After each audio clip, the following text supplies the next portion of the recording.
Tú nos haces un llamado, Señor, a venir a congregarnos. Todos para compartir, Señor, en armonía, para aprender tu multiforme sabiduría a través de tu palabra, Señor, que es llevada al oído de nosotros, para que esa palabra produzca, Señor, en nosotros esa fe, Señor, esa certeza en lo que nosotros creemos, que Cristo es nuestro Señor, que Cristo es nuestro Salvador. Permita que el Espíritu Santo sea tocando nuestros corazones, sea inquietándonos y de esa manera pueda nosotros iniciar esa obra grandiosa de santificación, que cada día nosotros crezcamos en conocimiento, Señor, de tu palabra, y que cada día nosotros seamos más imagen a tu Hijo Jesucristo, en Cristo Jesús. Amén. Ok. Listo. Iglesia, nosotros estamos estudiando el capítulo 13 de Hechos del Espíritu Santo. Los invito a que vayamos allá en sus Biblias al capítulo 13 de Hechos. Ahora es.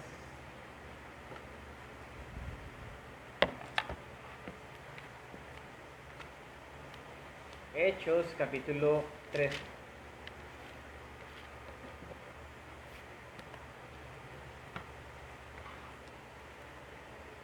Hechos capítulo 13 habla acerca del primer viaje misionero del apóstol Pablo y Bernabé.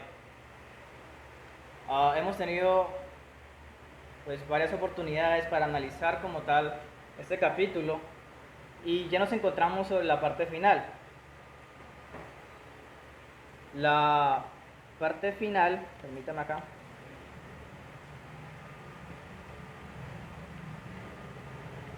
Ok, Hechos capítulo 13.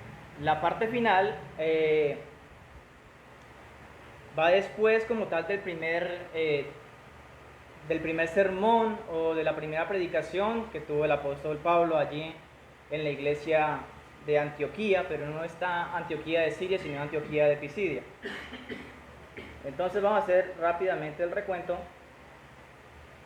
y seguimos. Ya hemos analizado, iglesia, hemos estudiado todo lo que pasa desde Antioquía a Seleucia, a Salamina, a Pafos, a Perge, y ya estamos aquí en esta Antioquía, que es Antioquía de Pisidia. Hemos visto cómo el Espíritu Santo obra a través de cada parada de ese viaje misionero que hace como tal el apóstol Pablo y Bernabé. Entre otras cosas, hemos visto cómo fue el llamado de ellos. Hemos visto cómo se encuentra la iglesia de la cual ellos parten, que es Antioquía, en la parte de Siria.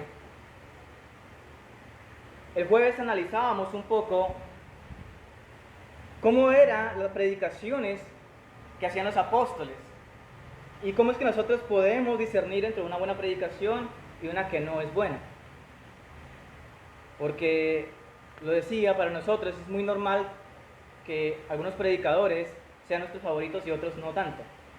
Y eso tiene que ver ya con gustos personales, por el modo como ellos predican, por el modo como ellos explican, por el modo como ellos ponen ejemplo, por el modo como ellos hacen aplicaciones, pero ya es cuestiones personales. Algo diferente sería yo dejar de congregarme simplemente porque no me gusta el predicador. Y juzgarlo dentro de mi análisis de lo que es una buena predicación y lo que no es una buena predicación.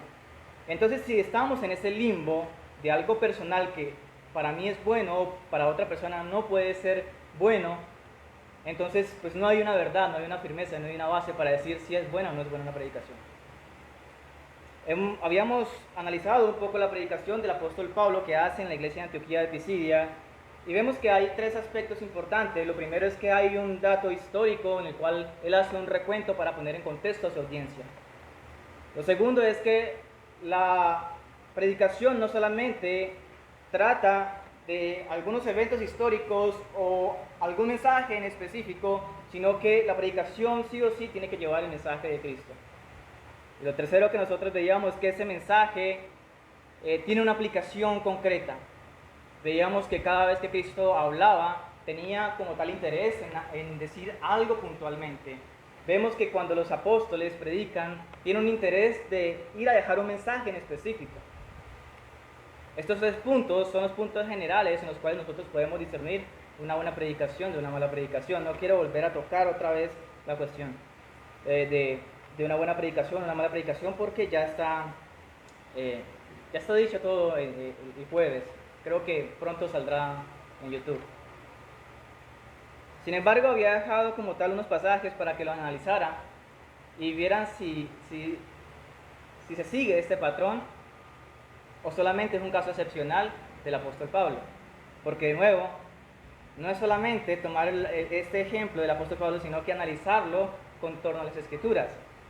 Había dado algunas citas, por ejemplo, Hechos capítulo 3, versículo desde el 11 al 26, donde nosotros, que somos una iglesia apostólica y profética, debemos de tomar ejemplo, no de los pastores de hoy en día, sino de los apóstoles que ya dejaron las bases. Y nosotros estamos diciendo cómo es una buena predicación, no porque lo diga el apóstol, no porque lo diga el pastor Pedro, porque lo diga Puyo, sino porque los apóstoles ya lo han establecido así. Así que vamos a Hechos capítulo 3 y vamos a encontrar también una predicación, en este caso, por parte del apóstol Pedro.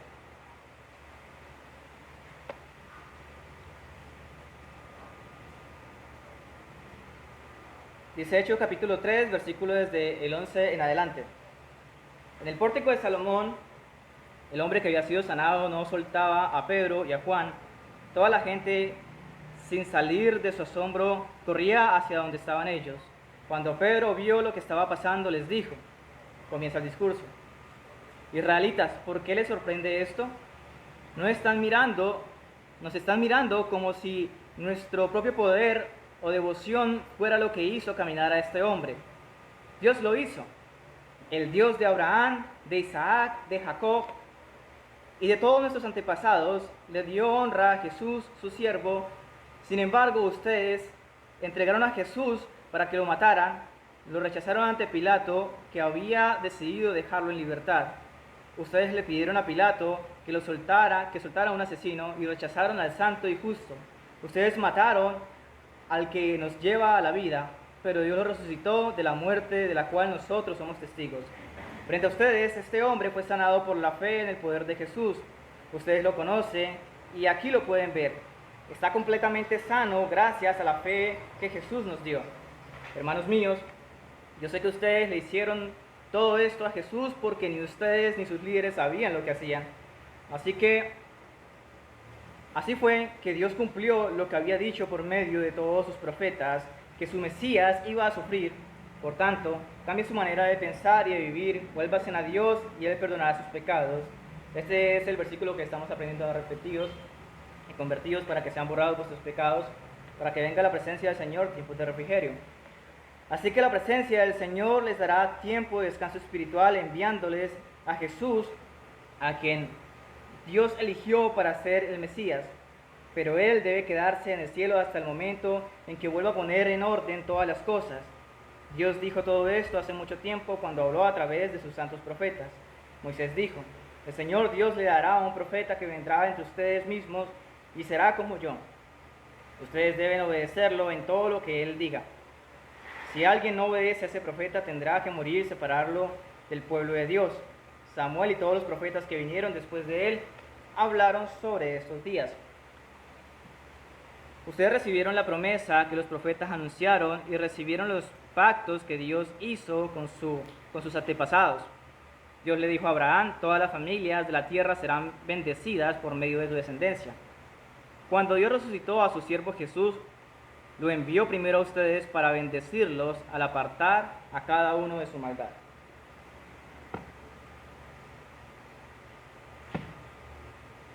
Si nos fijamos, desde el versículo 11 al versículo 13, parte del versículo 13, lo que nos está dando aquí es un contexto histórico, realmente lo está haciendo el apóstol Pedro, y nos está diciendo: ok, recuerda que nosotros fuimos sacados, que nuestro padre, somos descendientes de Abraham, de Isaac, de Jacob, y le hace un recorrido rápido, un recorrido histórico muy rápido, para decir a cuál Dios ellos creían, en qué roca es que ellos estaban cimentados.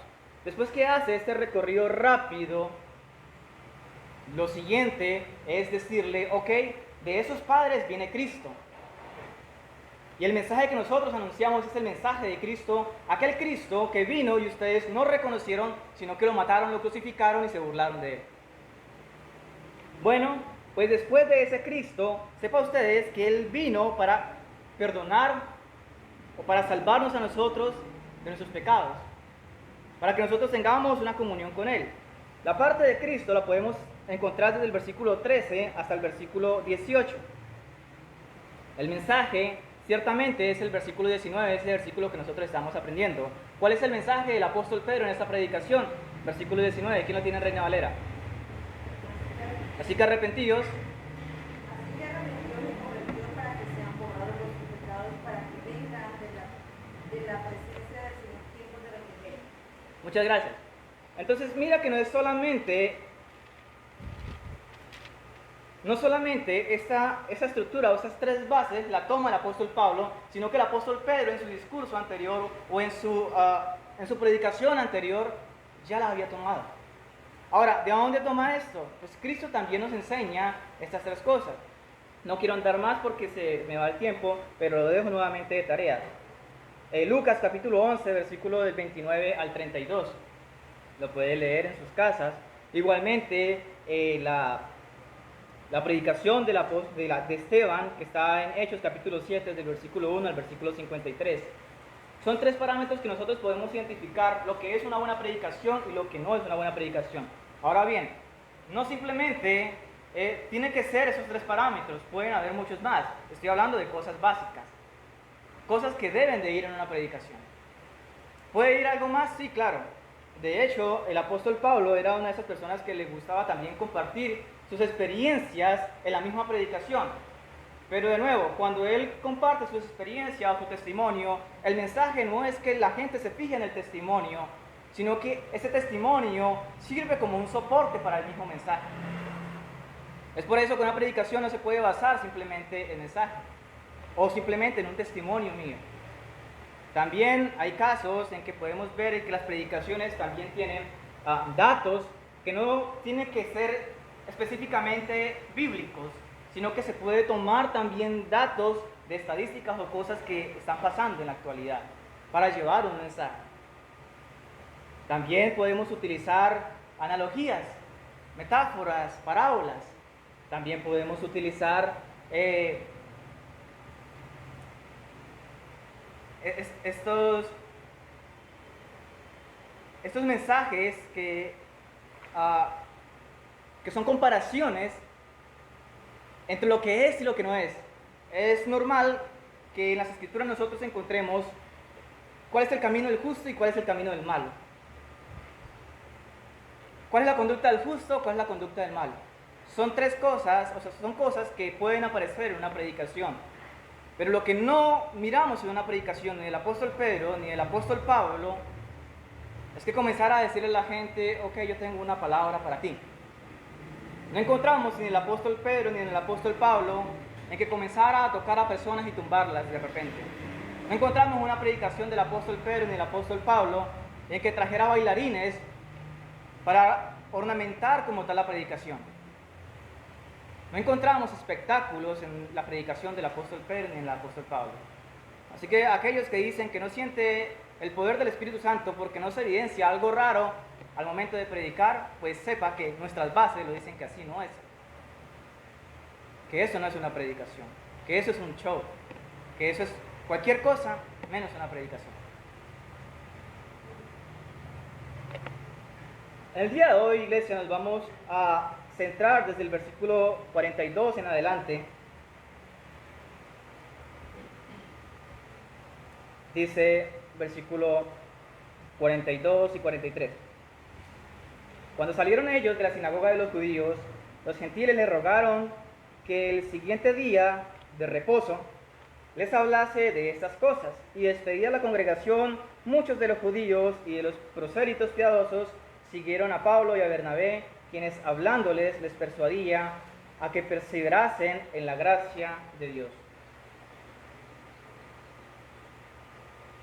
Después de esta primera predicación, lo que la audiencia lo que las personas de Antioquía de Pisidia, quienes escucharon la primera predicación, lo que ellos estaban queriendo es que el apóstol Pablo y Bernabé les diera una segunda predicación.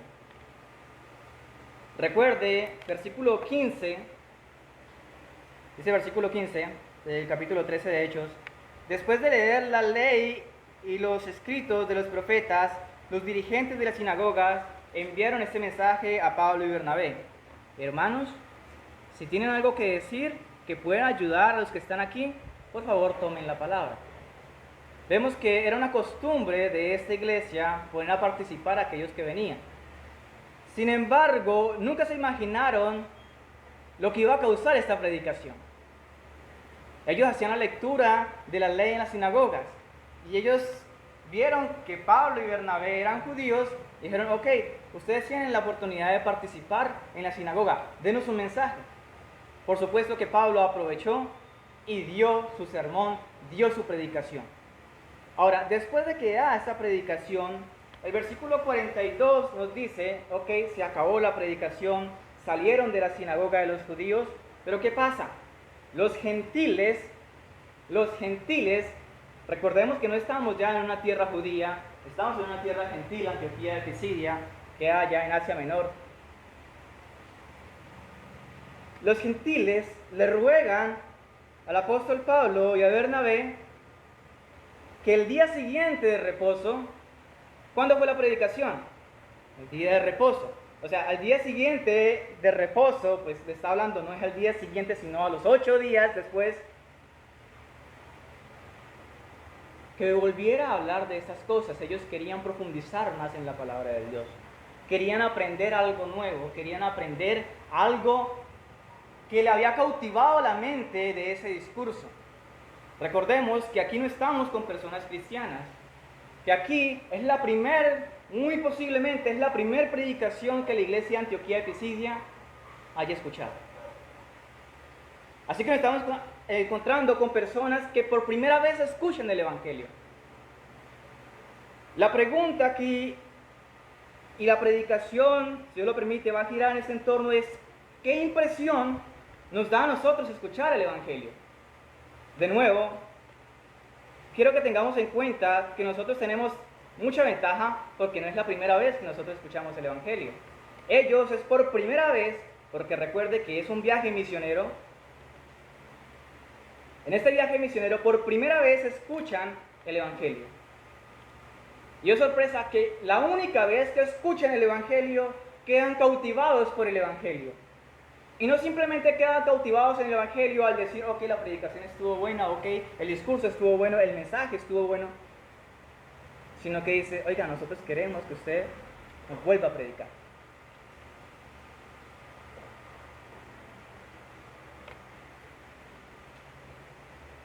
Y esto, por supuesto que nos hace a nosotros reflexionar sobre cómo está nuestra impresión hacia el Evangelio.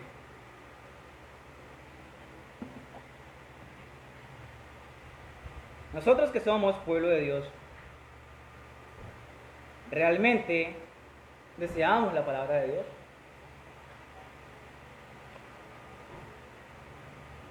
A nosotros nos inquieta el mensaje de Dios tal como le inquietó a aquellos pobladores que por primera vez escucharon el Evangelio, que seguro ni sabía que era el Evangelio.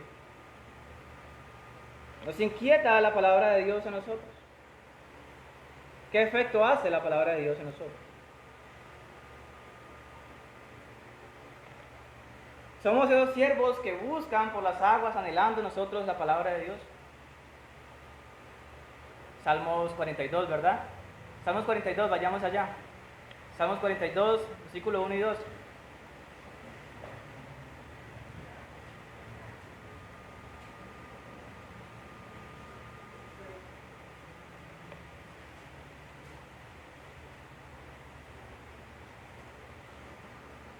Andrés, ¿lo tiene?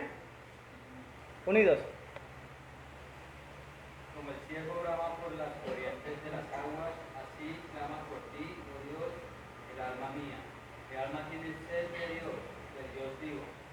¿cuándo vendré y me presentaré delante de Dios? Muchas gracias. O sea, creo que es clarísimo el salmista. Mi alma tiene sed del Dios vivo. ¿Y cómo es la pregunta que hace? ¿Cuándo me presentaré? Es interesante porque ellos estaban pidiendo esto. Ellos estaban diciendo exactamente lo que aquí está diciendo el Salmo 42, versículo 2 en la parte final. ¿Cuándo me presentaré? ¿Cuándo nosotros vamos otra vez a congregarnos para escuchar la palabra de Dios? Era lo que estaba diciendo el pueblo que por primera vez había escuchado el Evangelio.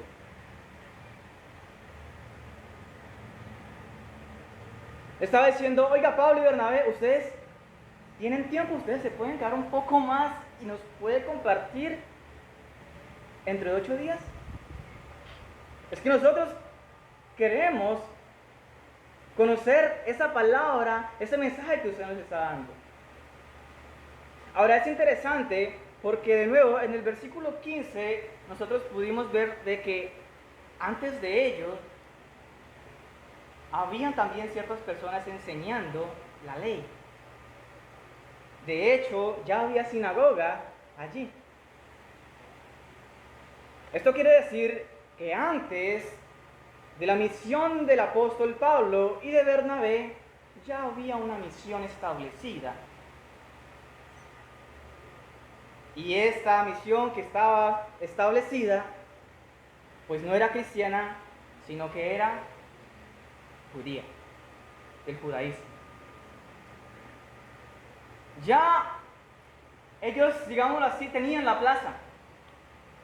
Ellos ya tenían la plaza. Pero pensaron que Pablo y Bernabé iban a hablar solamente acerca de la ley, lo que ellos siempre habían hablado. Oh, sorpresa que no fue así. Pablo le comparte el Evangelio. Y seguramente, si los judíos supieran el impacto que causó esta palabra, seguro no lo hubieran dejado participar. Porque es que aquí ya estamos en una cuestión, en un dilema de dos visiones. ¿Cuál es la misión que prospera? Pero tenemos una gran desventaja para Pablo y Bernabé, para la misión cristiana, que es arrimada, simplemente está llegando por primera vez. Ya la plaza lo tenían los judíos.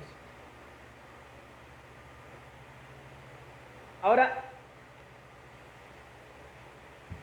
¿qué se supone que cause esto? Muy seguramente, después de que los judíos se dan de cuenta el revuelo que hace la palabra de Dios, van a hacer algo. Eso es de esperarlo. Eso es de esperarlo. Pero no nos adelantemos.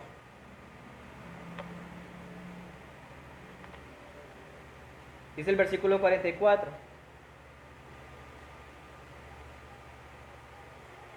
El siguiente día de reposo se juntó casi toda la ciudad para oír la palabra de Dios. Yo tengo una pregunta. ¿Por qué creen que los 8 días después, los 7 días después, ya no eran simplemente los que habían ido a la primera predicación los que estaban en la segunda, sino que casi toda la ciudad estaba en la predicación?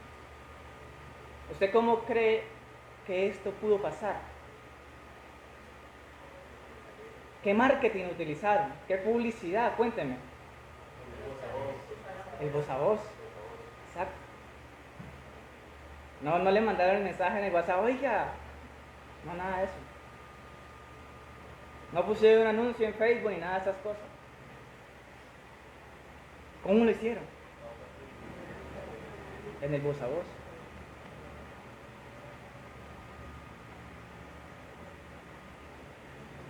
Es lo que nos dice, iglesia, de que estas personas que escucharon por primera vez el Evangelio no se quedaron calladas. Ahora, es importante, de nuevo, yo quiero enfatizar, es que es primera vez que escuchan el Evangelio. ¿Cuánto tiempo llevamos nosotros escuchando el Evangelio? Es primera vez que ellos escuchan el Evangelio. Y seguramente que no habían entendido muchas cosas y es cuando uno dice, la cuestión está en el predicador, la cuestión está en el Espíritu Santo. Tocó simplemente el corazón, inquietó las mentes, trastornó las mentes de las personas que escucharon eso. Y usted se puede imaginar el tipo de explicación que le da esta persona que por primera vez escucha el Evangelio a otra persona. Se puede imaginar el tipo de argumentos que le presenta a otra persona que por primera vez escucha la palabra de Dios. Pues seguramente que va a quedar a deriva muchas cosas y que va a cometer errores en muchos aspectos doctrinales. Seguramente que sí.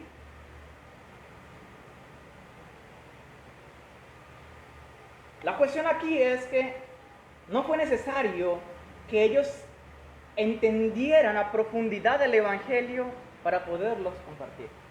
Son unas personas nuevas.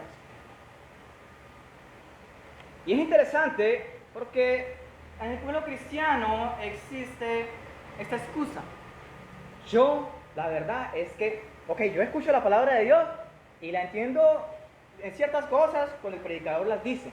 Pero al momento de yo darlas a otros, yo la verdad es que yo no manejo el tema. ¿Y yo para qué me pongo a compartir a otros si no conozco bien? ¿Usted creen que ellos conocían el Evangelio realmente?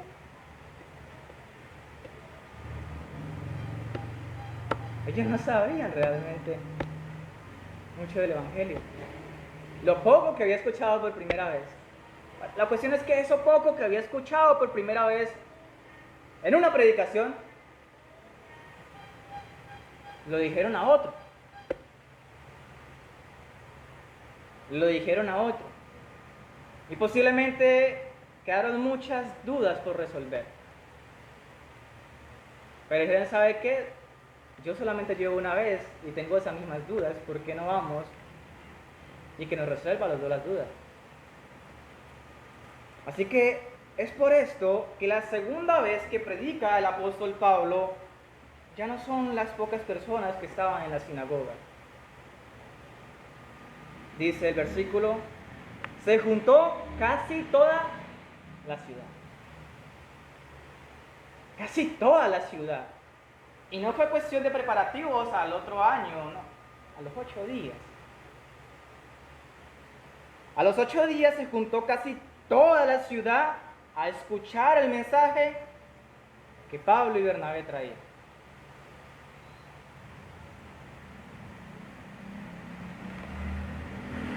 Casi toda la ciudad. Iglesia, el Evangelio ciertamente es universal. El Evangelio es para ser compartido.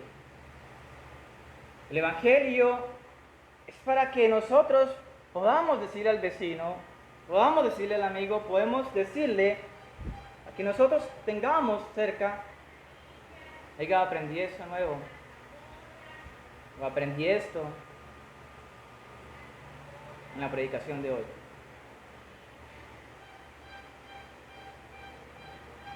No, pero es que usted no sabe todo, no es necesario que sepa todo. No es necesario que sepa todo. Porque entonces si nosotros nos escudamos bajo el que no sabemos todo, entonces no predicamos, pues entonces nosotros estamos saltando el orden que Dios nos ha dejado como ejemplo. Ahora es muy diferente a decir, párese al frente y predique una persona. Ya hay otros requisitos. Quien se dedique en el púlpito a preparar una predicación, a exponer la palabra de Dios, son otros requisitos. Pero tenga en cuenta que lo que estamos viendo aquí no son los requisitos ni el pastor, ni el diácono, ni el evangelista, ni nada de eso. Simplemente estamos viendo, es un ejemplo en cómo actúan los creyentes o las personas que escuchan por lo menos el mensaje.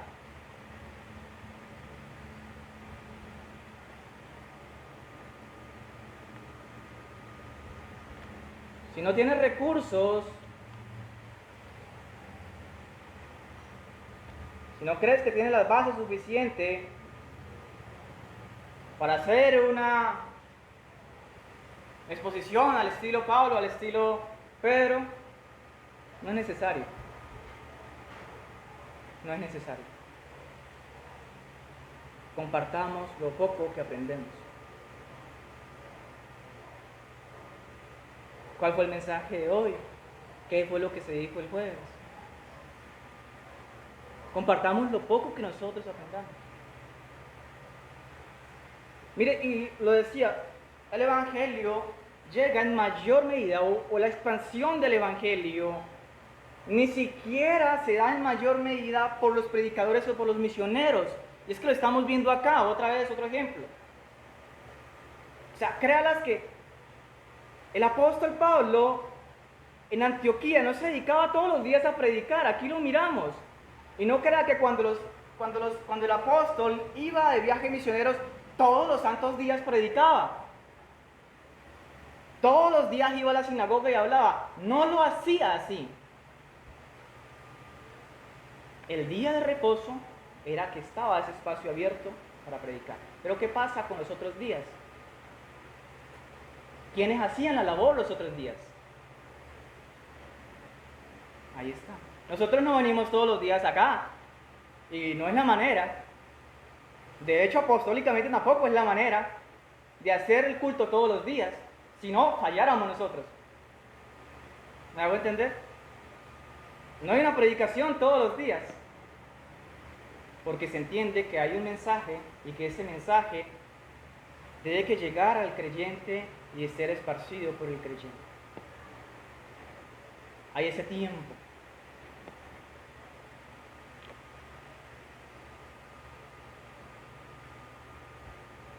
Ahora,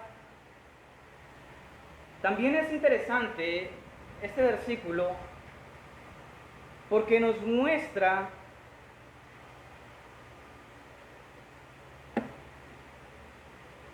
que el Evangelio es el que llama como tal a las personas. Y cuando yo digo el Evangelio o la predicación, estamos hablando de esa palabra que se transmite al oído.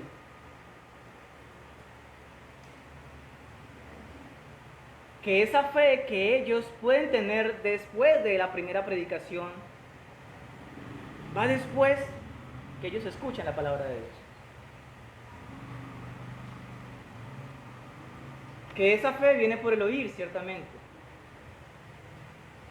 Que es a través de la predicación que se va cimentando esa fe.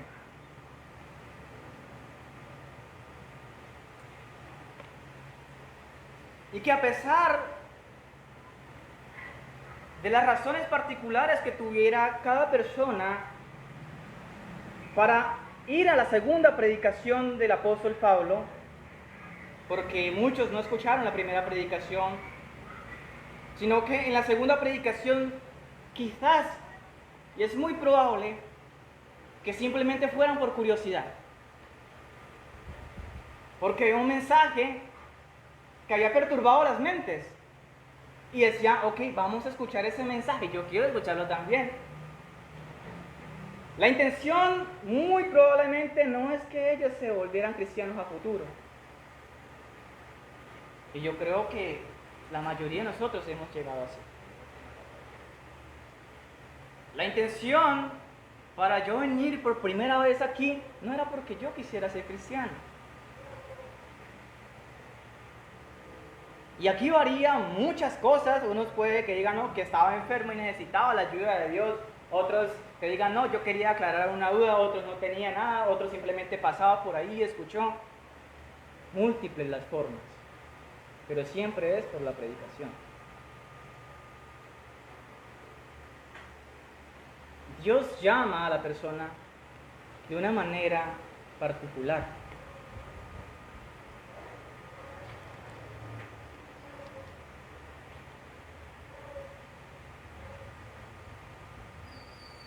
Pero a pesar de que nuestras intenciones para ir a la congregación por primera vez no fueran las de ser cristianos, es cuando nosotros podemos decir que no va en la predicación porque simplemente es un buen predicador, sino que va en la predicación porque esa palabra que se da en la predicación tiene un poder. Tiene un poder de convencer, tiene un poder de llamar la atención, tiene un poder de confrontarnos en la vida. Y ese poder que va tras simplemente palabras, que va en lo invisible, ahí está el Espíritu Santo.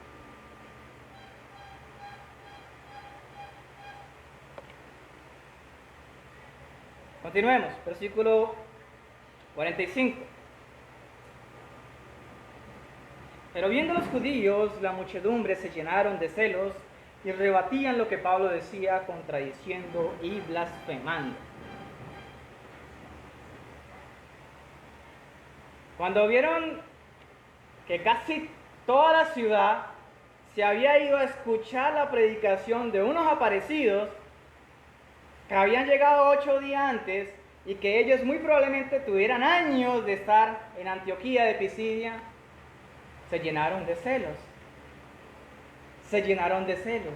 Ellos no habían tenido el mismo éxito en su exposición en las ágoras. Cada 8 días leyendo la ley, no tenían el mismo éxito que habían tenido estos aparecidos en 8 días. Así que lo primero que hicieron fue una confrontación.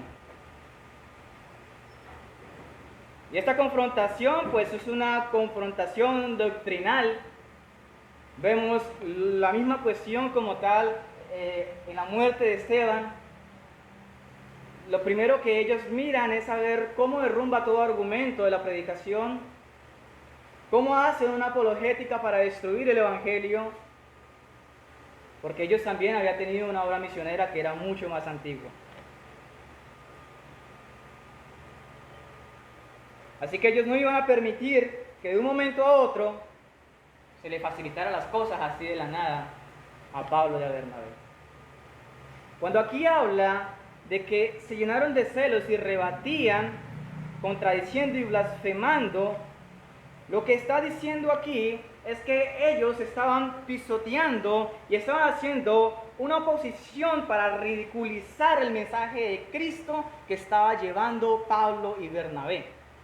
Porque recuerde que en cuanto a la historia, en el tiempo antiguo coincidían.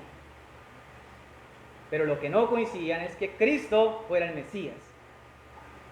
Así que ellos lo que hacen es una apologética aquí para ridiculizar el Evangelio. Los judíos nunca imaginaron el impacto que iba a causar ese permiso de decirle, ¿tiene algún mensaje? Seguro estaban totalmente arrepentidos de decirle esto a Pablo y a Bernabé. Ya se habían ido sus fieles, ya nadie estaba buscando la ley de ellos, ya estaban buscando el Evangelio. Ahora, frente a estas acusaciones, frente a esta confrontación verbal que le hace como tal los del judaísmo, también hay una respuesta de Pablo y Bernabé. Versículo 46 al 47. Entonces Pablo y Bernabé, hablando con denuedo, dijeron: a vosotros a la verdad era necesario que os hablase primero la palabra de Dios. Mas puesto que la desecháis y no os juzgáis dignos de la vida eterna, he aquí nos volvemos a los gentiles. Porque así nos ha mandado el Señor diciendo: te he puesto para luz de los gentiles, a fin de que seas para salvación hasta lo último de la tierra. El apóstol Pablo y Bernabé no se quedaron callados. Y es aquí cuando perfectamente cabe Judas 3. Es cuando debían de combatir ardientemente por la fe que una vez se le fue dado a los santos. Aquí hay una confrontación, aquí hay una apologética seria entre los apóstoles y entre los judíos que manejaban las ágoras y muy posiblemente los principales de la sinagoga. Pero es interesante porque aquí nos dice, Pablo y Bernabé hablaron con denuedo. Ellos no se achicopalaron frente a cualquier tipo de argumento que le estaban presentando los otros, sino que tomaron esa valentía, no esa valentía de comenzarle a pegar a los otros, sino la valentía que da el Espíritu Santo para combatir ardientemente por la fe que se le ha dado de una vez a los santos.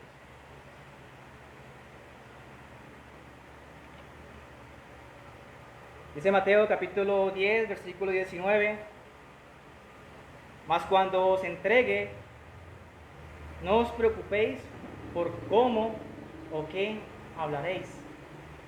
El Espíritu Santo se encarga de eso. Y no nos dice realmente qué fue lo que le dijo como tal, todo el argumento de los apóstoles. Pero lo que sí podemos ver aquí es que le dice, la verdad es que a ustedes vinimos primero. ¿A dónde llegaron primero? A la sinagoga. Vinimos primero a ustedes, pero ustedes rechazaron esa palabra. Así que en ese orden, ya que ustedes han rechazado esa palabra, nosotros no continuamos predicándole esa palabra a ustedes. Nos vamos a los gentiles. Era necesario que predicase primero a los judíos. Sin embargo, podemos ver en Juan capítulo 1, versículo 11 en adelante hasta el 13. Vayamos allá.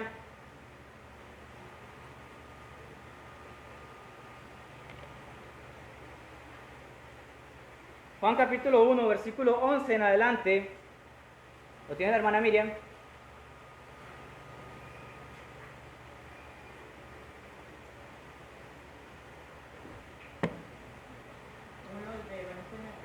Sí, hasta el 13.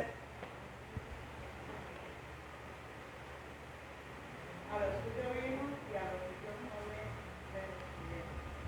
Mas a todos los que le recibieron, a los que ustedes en su nombre les dio potestad de ser hechos hijos de Dios, los cuales no son engendrados de sangre, ni de voluntad de carne, ni de voluntad de varón, sino de Dios.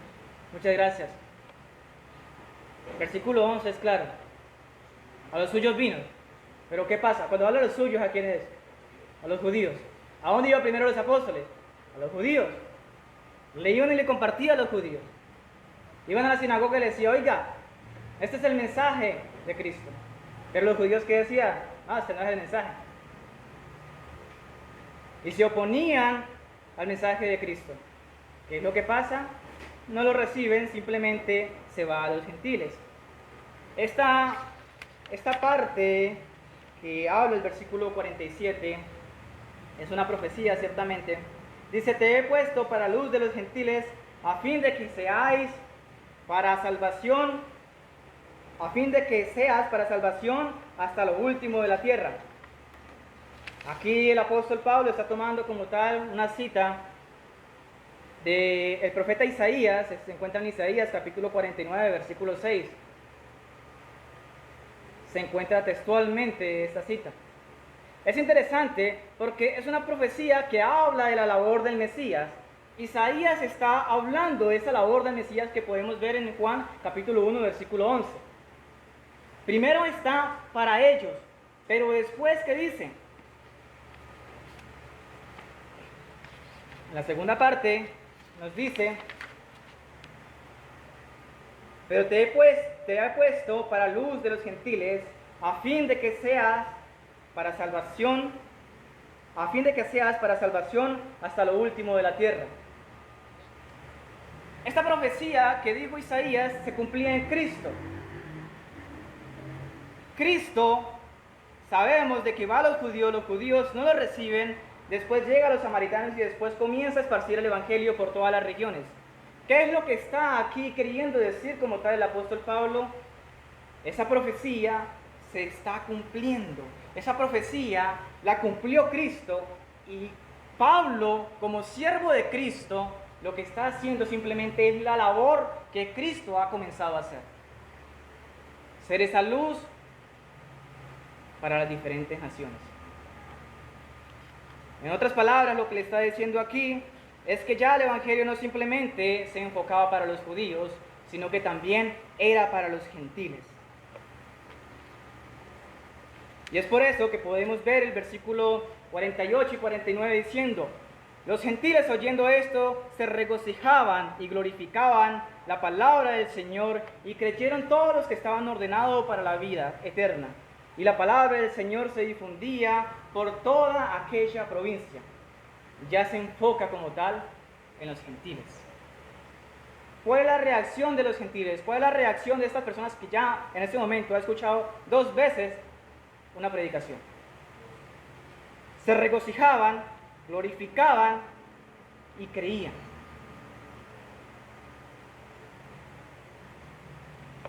Ahora, ellos creían no porque tuviera esa intención de creer, sino porque al oír la predicación creyeron, porque ya estaban predestinados. Dice Romanos capítulo 10, versículo 17, así que la fe es por el oír, y el oír por la palabra de Dios. Pero también Efesios capítulo 1, versículo 3 al 5, nos habla de que Dios nos escogió a nosotros antes de la fundación del mundo. La cuestión es que para nosotros puede ser un accidente estar en una predicación. Para ellos simplemente puede ser un accidente, o simplemente puede ser cuestión de saber, de intriga. Pero tras esa intriga está el llamado de Dios. Ese llamado que ellos no lo buscan, pero Dios ya lo ha preparado desde antes de la fundación del mundo. Sin embargo, ese celo que tenían como tal los judíos para los apóstoles no se queda simplemente en una apologética, sino que pasa a otra situación. Cuando se acaban los argumentos, llega la agresión. Versículo 50 al 52 dice: pero los judíos instigaron a mujeres piadosas y distinguidas y a los principales de la ciudad, y levantaron persecución contra Pablo y Bernabé, y los expulsaron de sus límites. ¿Qué hicieron acá? Los echaron, los sacaron de la ciudad.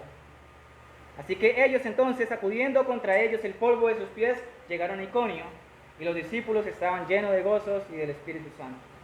Los celos continúan. Los celos continúan, pero estos celos cada vez son más grandes. Al punto de que simplemente dijeron: no, ¿sabe qué? Ustedes no sirven acá. Ustedes, con ese evangelio que traen, me está afectando a nosotros. Y no podemos convivir los dos.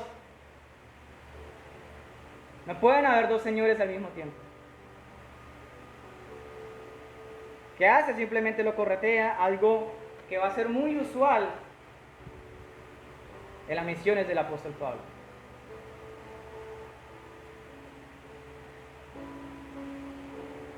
Ahí nos habla acerca de una señal que ellos hacen, y es que después que ellos se van, dice que sacude contra ellos los polvos de sus pies.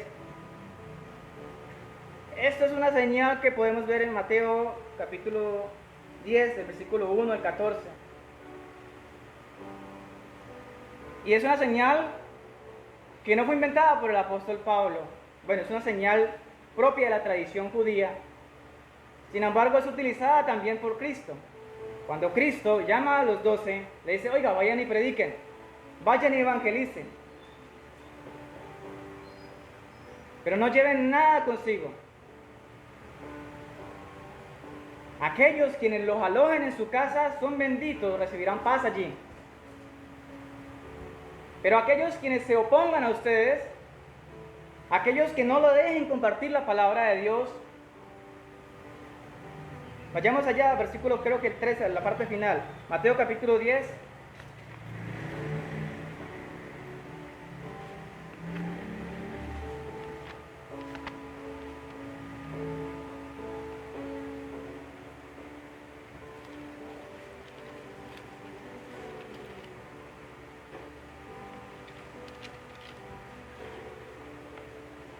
Mateo capítulo 10, permítame acá. Vamos a leer el versículo 13 en adelante. Si esa familia les da la bienvenida, entonces ellos son dignos de su bendición de paz y esa bendición quedará con ellos. Pero si la gente de allí no les da la bienvenida, entonces llévese consigo la bendición de paz que les desearon porque no la merecen.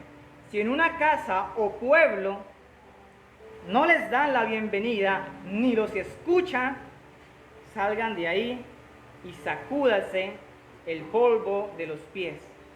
Ahora, ¿qué significa eso, sacudirse el polvo de los pies? Pues era un rechazo, era una señal de protesta que ellos no volvían allí, que no le volvían en este caso a predicar a los judíos que estaban en Antioquía de Pisidia. Pero no simplemente se queda como en un rechazo, sino que hay unas consecuencias cada vez que se hacía esta señal. Versículo 15 dice, les digo la verdad, en el día del juicio le irá mejor a Sodoma y Gomorra que a la gente de ese pueblo.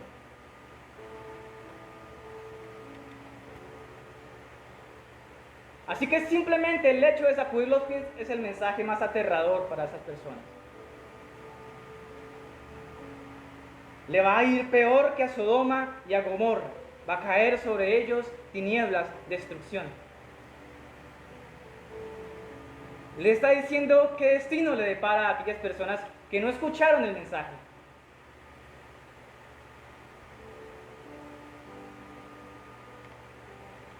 Pero de nuevo, iglesia,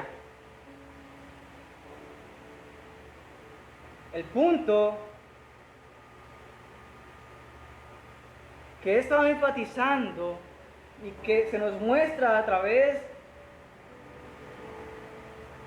de esta porción de las Escrituras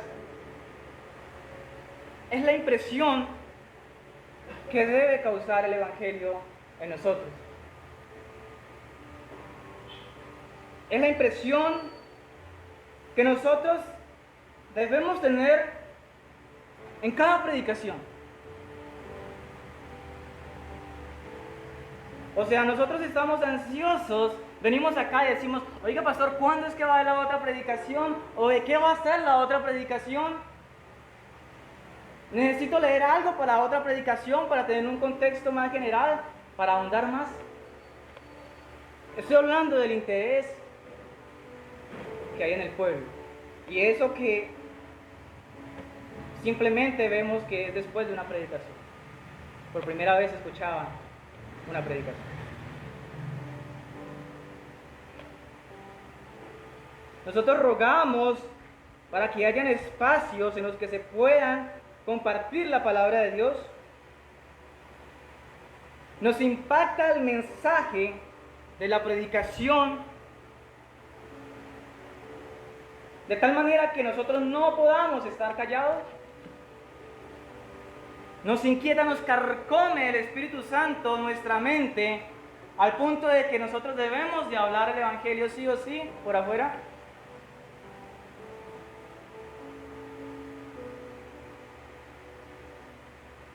¿Qué es lo que nosotros hacemos después que finaliza un culto?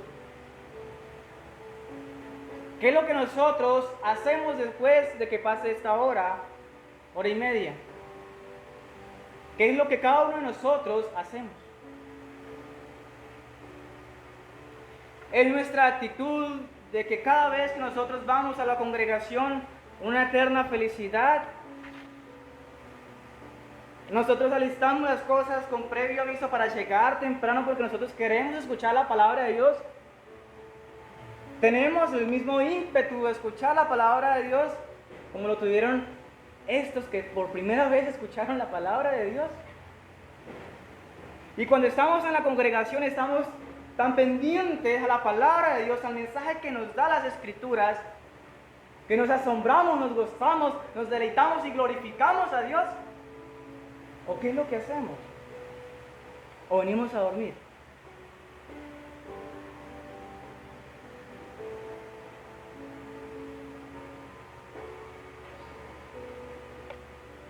¿Cómo es que nosotros estamos expresando esa felicidad, ese contentamiento que hay por la palabra de Dios al momento de reunirnos. Y yo no tengo más tiempo, sino haría varias aplicaciones. Pero quiero que llevemos en mente esto. ¿Cuánto tiempo llevamos nosotros en la congregación? ¿Nos da jartera llegar temprano? ¿Nos da jartera escuchar una predicación? ¿No resistimos una predicación? Eso ya lo había tratado un poco en la isla de Pafos, de quién es el que se opone a la predicación. De que la predicación causa persecución porque le molesta al diablo. El diablo no quiere que se predique. Y el diablo envía a sus emisarios, lo duerme, hace lo que sea, para que no escuchen la palabra de Dios. Es por eso que cuando tomamos una Biblia nos dormimos. Es por eso que cuando vamos a la congregación a escuchar una predicación nos dormimos. Eso no es natural, eso no es normal. No es normal. Nosotros vivimos constantemente una batalla espiritual, por si nosotros se nos olvida. Una batalla espiritual que no le están dando plomo o cosas así, no. Cosas así son las que nosotros batallamos, como el sueño, como la distracción. Esas son las batallas espirituales de nosotros. No creamos que vayamos a poner una espada y defender el cristianismo, no, esas no son las batallas. Las batallas es que simplemente resistamos a la voz de Dios, escuchemos la palabra de Dios.